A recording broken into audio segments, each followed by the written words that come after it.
So how do you do this? How do you go through the supplier segmentation process so that for the long term you don't have problems with segmentation? And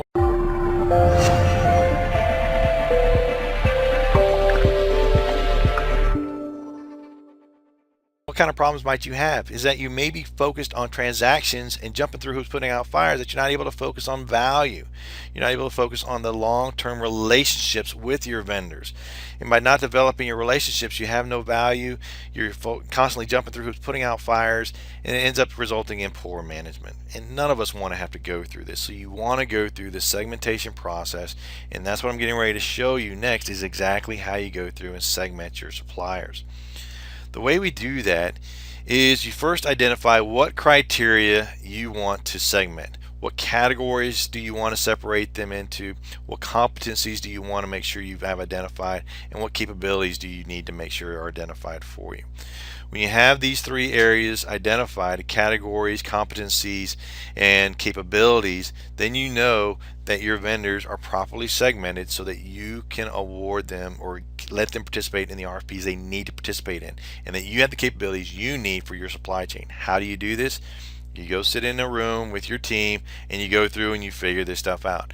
One very easy way to start with is to just simply go through your accounting books, identify who your suppliers are, then identify what categories they're providing value for you, and then you start to assess their potential. Starting with what kind of relationships do you have with them? Are they transactional in nature? Are they collaborative in nature? Or are they strategic in nature? Different relationships that you have with your vendors. Transactional meaning that they're tier 4. They're just ones that you're buying one-offs on, or you don't need to leverage. They're highly competitive, meaning there's plenty of vendors out there, not a high cost. Is it something that's collaborative, meaning you need to work with those vendors to help develop solutions, that you need to work with them for the long term? Are they strategic? Are they with you for the long term in that business? Are they building your capability so that you can better serve your customers, expand your market share, be in business for the long term? And once you understand their strategic value, you're going to go through another process. So step one is what transactional, collaborative, or strategic, and then you're going to look at their strategic value, looking at this model, which is an ABC model, which is similar to categorizing your materials, your warehouse, in that your A items are your high value items. These are the things that you're thinking about for the long term. Strategic in nature, high dollar value. You want to make sure these vendors are identified because you want to make sure they're taken care of. Are they mid-level vendors, ones that are maybe collaborative, maybe have been with you for a long term and are always working with you, mid value, not necessarily high value? Or are they low value? Are they transactional in nature? Looking at the different ways you can look at you can do this many different ways, and this is just a suggested method, and it's a simple process to go through.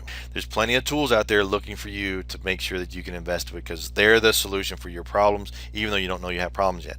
It may be that all you need is an Excel spreadsheet. If that's all you need, then that's okay. You may just need an Access database, which gives you a little bit more capability than an Excel spreadsheet and allows you to do more analysis. Or you may need to go that next level where you have an ERP system of some sort. Which one is up to you depending upon what your needs. So we went through and we looked at what is vendor rationalization and talked about the benefits and the reasons for doing this. And then I talked about the different categories and how you can segment your supplier base for the long term, so it's strategic in nature.